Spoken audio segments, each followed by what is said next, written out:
Baik, menyoroti polemik yang mungkin terjadi yang sempat memang beredar di masyarakat sebagaimana tadi juga disampaikan oleh Pak Sulis bahwa ada ketidaksinkronan antara atas juga dengan yang ada di bawahnya, bahkan mungkin kita bisa sebutkan antara elit-elit PGRI dengan guru-guru yang ada di bawahnya. Mungkin dari Kepala Dinas Pendidikan Jawa Timur di sini bisa urun berkomentar juga Bapak Dr. Saiful Rohman MMMPD. Silakan Pak Saiful. Ya, terima kasih. Ya. Jadi saya sebagai penanggung jawab pendidikan Jawa Timur, saya melihatnya satu sisi bahwa di Jawa Timur ini tidak terasa, ya, tidak terasa adanya konflik-konflik itu tidak terasa dan tidak ada. Masalahnya apa? Guru itu kalau sudah pada habitatnya di pendidikan, mereka sudah nggak berpikir. Ya. Mereka berpikirnya satu bahwa kewajibannya dia mengajar. Ya. Kewajibannya mengajar, kemudian dia mengajar dengan tenang, gitu, sejahtera, ya. Semua tuntutan-tuntutannya itu dipenuhi, kemudian lagi kewajibannya dia mengajar itu sesuai dengan yang ditentukan. Ya. Dia saya kira tidak berpikir sampai pada urusan-urusan yang berkaitan dengan masalah politik dan lain-lainnya. Tapi saya selaku penanggung jawab pendidikan di Jawa Timur, saya katakan bahwa guru bebas saja berpolitik. Oke. Ya. Guru kalau mau nyalonkan jadi bupati silakan.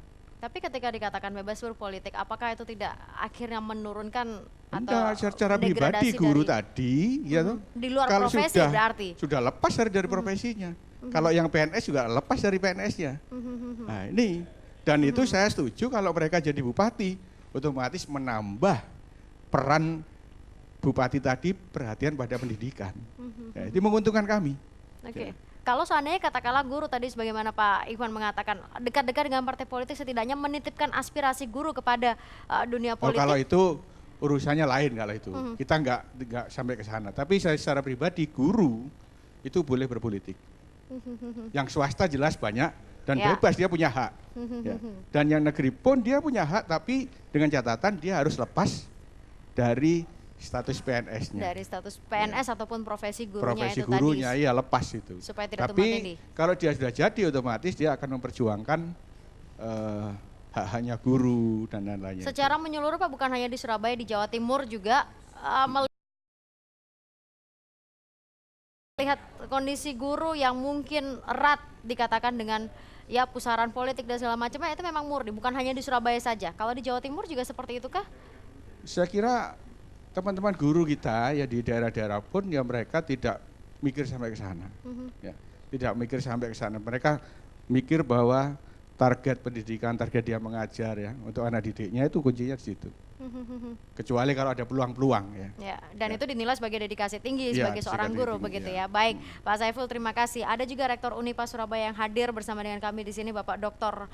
H. Joko Adiwaluyo STMM. Selamat malam Pak Joko. Malam. Terima kasih Pak Joko sudah hadir. Pak Joko ada komentar tersendiri terkait dengan ya boleh dikatakan organisasi pendidik dalam pusaran politik ini? Iya, tentu begini.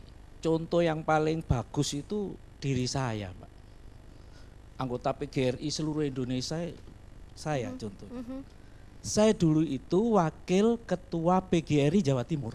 Baik. Diminta salah satu partai terbesar, saya jadi wakil ketua partai tersebut. Saya harus mengundurkan diri. Padahal saya cinta. Saya tanda tangan itu sambil nangis-nangis, Pak. Saya nggak jadi anggota pengurus PGRI. Saya lepas. Nanti tanya dulu Pak Ikhwan. Apa yang membuat pada akhirnya yang katanya dedikasi sebagai seorang guru kemudian harus bergeser juga ke dalam dunia politik? Oh, apakah itu benar itu tetap mempertahankan aspirasi itu atau bangsa personal, Indonesia, Bangsa Indonesia itu kalau bisa saya di partai politik mungkin saya bisa memperjuangkan guru apapun, termasuk guru karate. Saya kira itu nggak masalah menurut saya.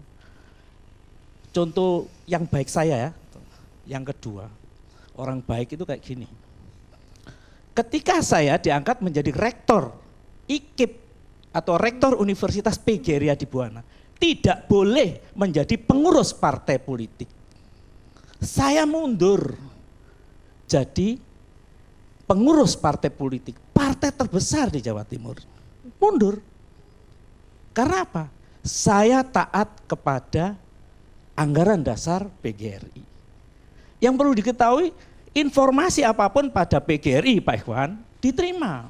Pak Ikhwan terima apa itu. Nanti saya telusuri itu.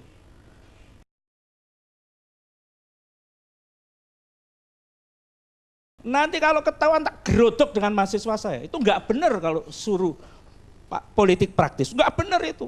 Nanti kalau sudah itu nggak benar, ganti mahasiswa saya gerodok Pak Sulis, ke rumahnya Pak Sulis. Gitu caranya. Nah, kemudian saya melihat bahwa menurut saya carut marut ini adalah persoalan-persoalan yang komunikasi saja. Menurut saya semacam itu. Dan saya berharap bahwa PGRI kalau ada pernyataan deket-deket partai politik, deket-deket itu nggak apa-apa, deket pasar juga nggak apa-apa, deket aja.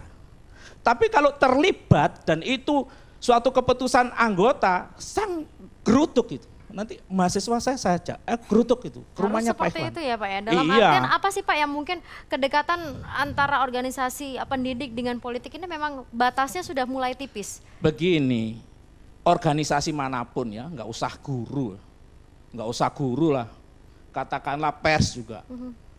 Saya kira dia inginnya adalah prosperity and security. Ketika prosperity tidak tercapai, kesejahteraan tidak tercapai, tetapi dia memang hebat, profesional, kemudian didolimi, saya kira itu akan membentuk dengan sendirinya, akan membentuk yang namanya pressure group. Itu berpolitik. Jadi jangan sampai berpolitik itu diartikan terus bawa bendera macam-macam. Itu sangat keliru. Berpolitik itu boleh manusia. Manusia itu zon politikon, boleh.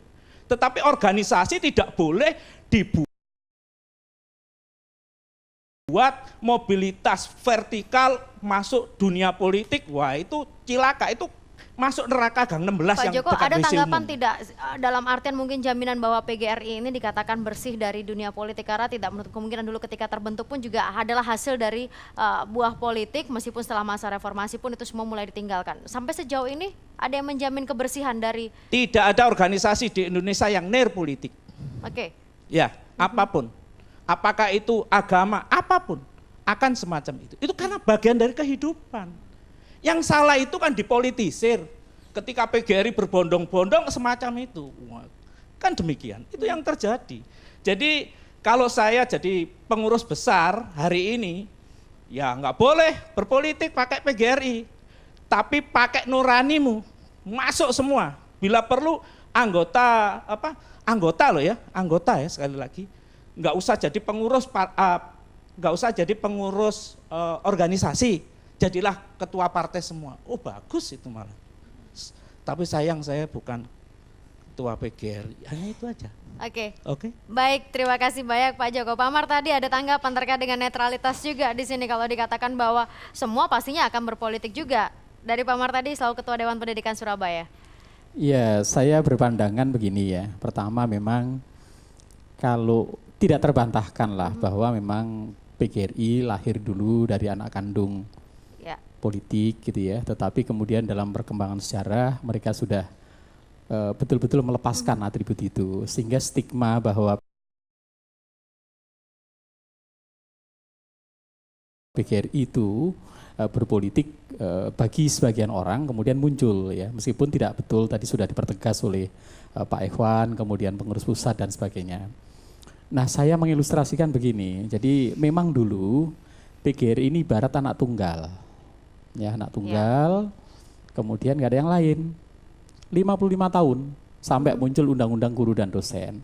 Lalu di situ di Undang-Undang Guru dan Dosen, ketika guru sebagai profesi, salah satu syaratnya adalah guru itu harus mengikuti asosiasi profesi.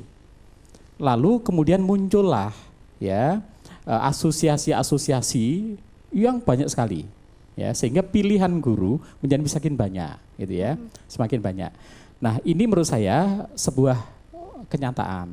Sehingga menurut saya betul tadi nggak usah dibenturkan, ya.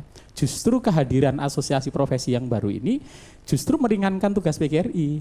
Kalau dulu kan PGRI ngurusin 3 juta itu sendiri, Ya kan? Sekarang muncul asosiasi yang banyak. Meringankan tapi bukan lepas tanggung jawab ya, karena mungkin sudah ada banyak yang ada di bawahnya begitu. Tidak, pasti concernnya berbeda, concernnya berbeda. Justru komplement, artinya saling melengkapi. Ya, saya khawatir kita ini rame gitu ya, seolah-olah masalah tentang organisasi profesi guru, padahal guru yang di lapangan kata Pak Saiful tadi, emang gue pikirin gitu. Pokoknya aku ya ngajar, sudah serius, gitu ya, ngajar nggak terlalu peduli gitu ya.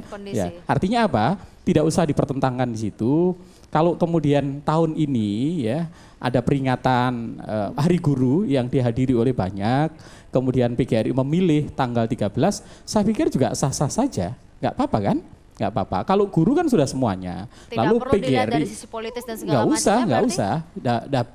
PGRI kepingin menyelenggarakan sendiri sebagai HUT-nya PGRI. Sah, karena memang tidak semua guru ikut PGRI. Tapi kalau PGRI pasti guru, kan gitu kan, pasti guru. Jadi menurut saya itu ada sesuatu dinamika. Justru sisi positifnya adalah sesungguhnya dengan banyaknya asosiasi itu semakin banyak yang memikirkan dan memperjuangkan guru. Ujungnya apa? Ya semakin harapannya guru semakin dimuliakan. Kalau guru dimuliakan, maunya pendidikan semakin baik, kan gitu. Itu sisi yang menurut saya harus kita cermati. Saya juga perlu memberikan satu catatan bahwa memang selama ini PGRI sudah banyak melakukan hal ya, terutama aktivitas advokasi, kemudian memperjuangkan nasib guru. Menurut saya juga mulai harus sudah bergeser, ya juga sudah mulai concern ketika asosiasi profesi, maka cirinya adalah dia harus pengembangan keprofesionalan. Nah nanti saya usul ke Pak Ikhwan, concern pengembangan profesi sudah mulai harus dibuka kerannya, ya. Karena apa? Dengan 3 juta yang setiap tahun harus ikut PKB, itu menurut saya adalah pekerjaan yang sangat besar, sangat besar. Kalau itu diperbanyak, saya yakin tadi guru-guru kita, insya Allah ada loh guru kita itu yang selama sekian puluh tahun nggak ikut pelatihan sama sekali, nggak ada yang menyentuh mereka. Karena apa? Kalau kita mengandalkan pemerintah juga terbatas. Kalau tidak ada yang menyentuh itu, apakah artinya dari organisasi yang menaungi guru-guru ini memang belum menyentuh ke sana, pemerintah belum menyentuh, atau dari gurunya sendiri yang terkesan pasif? Karena tadi ada contoh-contoh dari Pak Saiful mengatakan ya guru-guru ini hanya fokus di dalam mengajar, tidak mau peduli dengan kondisi sekitar juga. Iya, bisa kedua belah pihak. Artinya kan guru kita itu kan letaknya sangat tersebar, ya. Kemudian ada yang memang informasinya sangat terbatas, kemudian aksesnya juga terbatas. Lalu kemampuan kita untuk melatih mereka setiap tahun juga terbatas, ya. Justru menurut saya tidak usah kita persoalkan terlalu detail, ya. Politik tidak politik, biarlah itu menjadi, tadi sudah tegas ya bahwa ini tidak berpolitik, kemudian semua concernnya sama, tinggal kemudian bagaimana seluruh asosiasi yang ada ini saling berkolaborasi, saling komplement, mengisi, tinggal bagi perannya saja. Siapa concern di mana, siapa akan menggarap apa, sehingga nanti betul-betul seluruh guru itu ada yang memperhatikan. Itu menurut saya, pandangan saya. Terima kasih Pak Martadi. Pak Isa Ansori, ada tanggapan dari Hotline Pendidikan Jawa Timur. Mungkin kita masih menyoroti dari sisi politik sebelum nanti kita bergeser ke kesejahteraan guru. Ya, saya melihatnya begini, bahwa manusia itu kan sebenarnya makhluk berpolitik. Artinya bahwa kegiatan apapun berkaitan dengan memperjuangkan hak-haknya itu ada bagian dari sebuah perjuangan politik. Bahwa kemudian PGRI atau organisasi-organisasi yang lain melakukan itu, saya melihatnya itu bukan bagian dari politik praktis, tetapi politik-politik yang bernuansa moral sebetulnya. Artinya apa? Bagaimana mungkin misalkan PGRI maupun organisasi guru yang lainnya punya anggota, kemudian anggotanya mengalami misalkan persoalan, dan tentu tidak mungkin ini akan kemudian dititipkan misalkan ke partai politik atau yang lain, tapi yang punya tanggung jawab mesti adalah PGRI dan teman-teman di organisasi profesi yang lain. Artinya apa? Bahwa kegiatan politik dalam tanda kutip itu tidak bisa dihindari dari organisasi apapun, terutama apalagi PGRI atau yang lain-lainnya, karena memang di sana cukup banyak orang, cukup banyak kawan-kawan guru yang persoalannya berbeda satu sama lain, dan tentu tugas organisasi profesi tugas organisasi profesi guru untuk memperjuangkan apa yang dialami oleh anggotanya. Kemudian yang kedua, saya ingin sampaikan bahwa kalau kita mengacu pada Permendikbud misalkan, tugas guru itu apa sih? Tugas guru itu kan mengajar, membimbing, mendidik dan sebagainya. Menurut saya meyakini bahwa semua organisasi profesi guru pasti orientasinya ke sana. Dan tentu ini menjadi roh bahwa adanya organisasi profesi guru tidak boleh dilepaskan dari tugas profesional guru itu sendiri. Mengajar, membimbing dan mendidik putra-putrinya. Tetapi apakah kemudian pada proses-proses mengajar, membimbing dan mendidik itu kemudian tidak ada kerja-kerja politik? Pasti ada. Karena mendesain manusia menjadi tidak tahu menjadi tahu, dari itu tidak baik menjadi politik. Baik, itu adalah pekerjaan-pekerjaan politik. Dan tentu kalau kita bicara politik, tidak harus dipahami bahwa politik itu partai politik kan. Politik itu adalah kerja-kerja menggolkan tujuan. Dan saya kira apa yang disampaikan oleh misalkan pengurus, kalau itu memang betul berita itu dalam konteks tidak dalam kaitan bahwa harus berpolitik praktis, tetapi bagaimana kerja-kerja menggolkan tujuan dari apa yang sudah dibangun oleh organisasi profesi itu kemudian bisa dijalankan baik oleh tingkat pusat maupun tingkat daerah. Berarti ibaratnya seperti tadi dikatakan Pak Ikhwan adalah mencoba menitipkan aspirasi guru ke dalam dunia politik, begitu? Kalau mestinya harus dipahami seperti itu, mestinya harus dipahami seperti itu. Tapi kalau kemudian ini bagian dari kemudian kita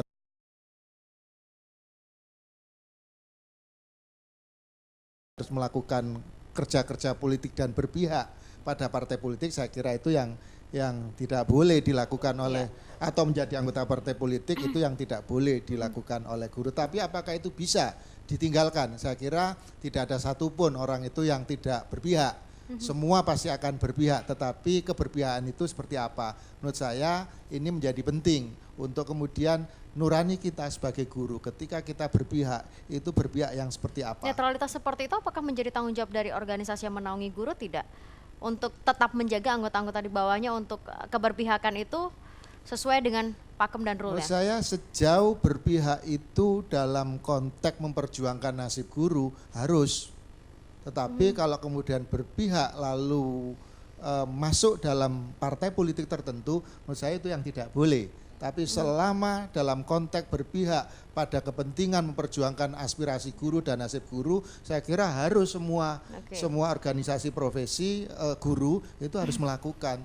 Yang tidak boleh misalkan pengurus organisasi profesi guru membiarkan ketika ada kebijakan atau apapun yang namanya tidak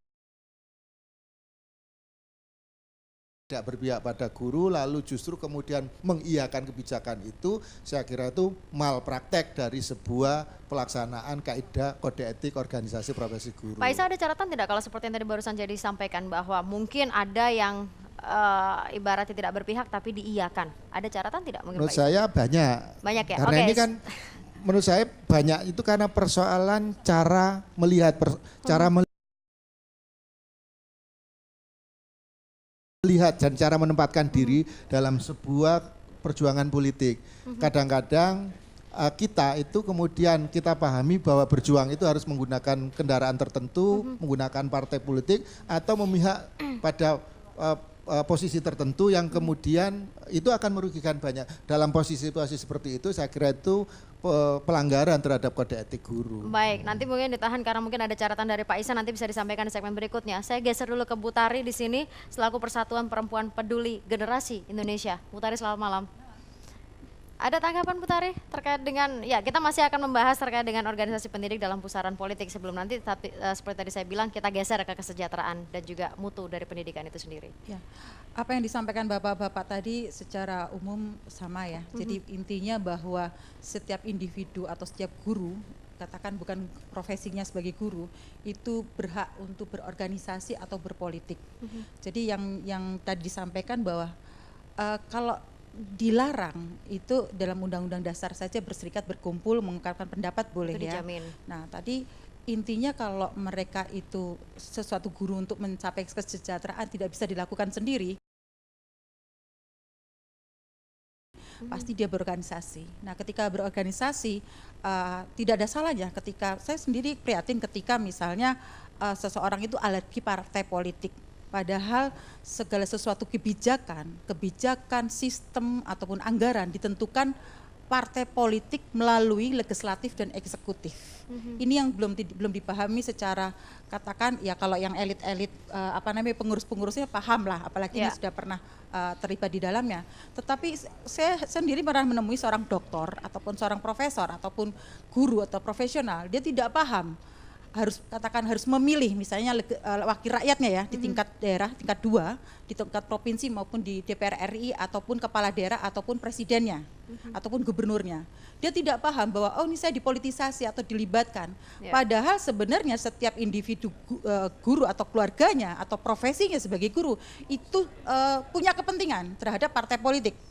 Jadi katakan menurut saya setiap individu tadi harus proaktif memilih wakil rakyatnya. Jadi harus mulai mengkritisi siapa sih yang nanti akan duduk di DPRD tingkat 2 di provinsi maupun RI. Karena apa? Dia yang akan mengatur kehidupan sehari-hari, sejak katakan bukan sebagai secara profesinya saja, tetapi ketika seorang guru itu katakan menikah, mengandung, melahirkan sampai meninggal dunia sampai profesinya ataupun gajinya dia, remunerasi dan lain-lain itu tidak lepas dari kebijakan politik. Nah inilah yang menurut saya janganlah alergi bahwa oleh partai politik maupun pendidikan politik.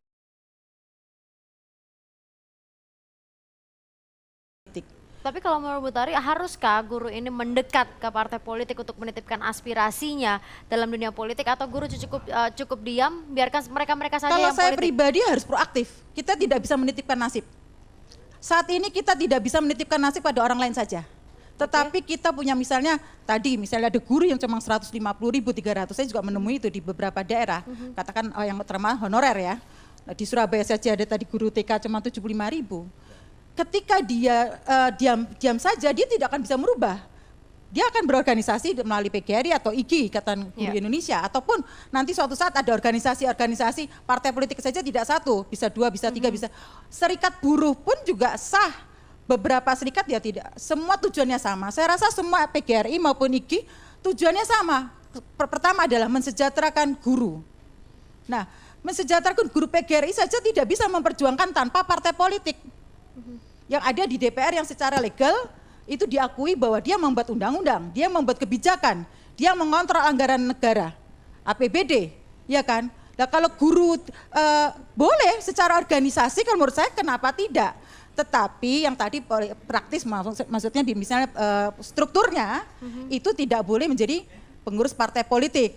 Nanti karena ada konflik interest. Ya. Baik. Tetapi kalau secara individu, secara individu boleh, atau menitipkan nasibnya juga boleh. Misalnya tadi Mbak disampaikan misalnya tuntutan guru ada 6 diperjuangkan di DPRD tingkat 2 sampai ke presiden. Sah-sah saja. Tetapi kalau diperalat oleh partai tertentu memobilisasi untuk dukungan partai politik, itu yang tidak etis kalau menurut saya. Kalau terkait dengan netralitas atau kekhawatiran bahwa guru akan terbawa dalam dunia politik yang akhirnya menjadi tidak fokus dalam mutu pendidikan? Saya rasa begini loh, kalau masing-masing guru ini kan juga punya hati, punya akal, ada budi, ada kecerdasan. Pasti dia kalau dipolitisasi pun oleh katakan elit, katakan ketua PGRI sampai pusat ataupun ya saja, tetapi kan di bilik suara kan dia juga punya untuk memilih. Ya kan, sekarang aja yang orang yang tidak berpendidikan, petani ataupun buruh yang katakan pengangguran dibayar 50.000 juga belum tentu dia memilih di balik kotak suara. Tetapi menurut saya sikap resmi pun mendukung, katakan begini, sekarang contoh ya, buruh saja, buruh. Saya sepakat ketika guru sekarang sudah mulai punya keberanian untuk katakan proaktif menentang kebijakan pemerintah atau mengkritisi. Selama ini kan kita lihat buruh pabrik itu ya, turun-turun ke jalan. Saya rasa tidak akan turun ke jalan ketika DPRD tingkat 2-nya itu bisa diajak bicara, atau provinsi atau RI bisa sudah mengetahui kebutuhannya. Sementara ini kan DPRD tingkat 2 maupun RI maupun menterinya itu kurang peka, kurang peduli, nunggu dituntut, nunggu dibutuhkan. Sebenarnya seorang manajer, katakan wakil rakyat ataupun sampai pusat, itu sudah mengerti kebutuhan guru. Jangan sampai guru itu minta haknya gitu loh.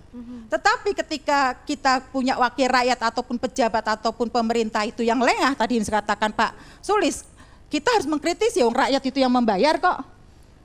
Jadi kalau menurut saya nasib itu tidak bisa kita titipkan kepada orang di partai politik saja tanpa individu guru maupun organisasi. Saya katakan PGRI pun mendekat partai politik untuk menitipkan nasibnya, boleh. Dengan catatan tidak berpolitik praktis, begitu? Kalau Atau secara individu boleh berpolitik praktis. secara individu? Ya tadi yang misalnya guru swasta, ya kan? Atau misalnya pegawai negeri yang mengundurkan jabatannya sebagai pegawai negeri. Boleh saja, itu hak individu untuk berpolitik praktis, boleh saja. Katakan dia sudah, nasib saya jadi guru kok tidak bisa berkembang. Berarti tanpa ada embel-embel dari instruksi mungkin dari organisasi gurunya itu sendiri, begitu kan ya? Saya rasa instruksi nggak ada istilahnya lah. dari profesinya. Anggaran dasar, anggaran rumah tangga pasti clear lah, jelas kalau tidak boleh berpolitik praktis. Tetapi ketika dia memilih, seperti tadi dikatakan bahwa dia boleh menjadi DPR atau calon bupati pun, karena dia pikir saya harus merebut kekuasaan untuk merubah nasib saya dan teman-teman nasib guru lainnya. Seperti tadi katakan, guru karate pun juga perlu diperjuangkan, guru olahraga pun diperjuangkan. Itu melalui apa? Merebut kekuasaan. Kalau tidak bisa merebut kekuasaan langsung, misalnya tidak yakin ataupun tidak cukup untuk membiayai menjadi DPRD tingkat 2 sampai RI, ya mendekati, titiplah nasib kepada, bukan titip, berdekatan, melobi kepada teman-teman yang ada di DPR atau mempunyai jabatan. Nah ini sudah setiap individu pun boleh untuk melakukan itu. Baik Bu Tari, kita akan jeda dulu, nanti kita akan lanjutkan lagi pemirsa terkait dengan bagaimana sorotan khususnya untuk kebijakan pemerintah yang dinilai masih mungkin tidak terlalu berpihak kepada guru sehingga guru ini terus berjuang untuk memberikan yang terbaik bagi diri mereka sendiri. Kami kembali saat lagi pemirsa.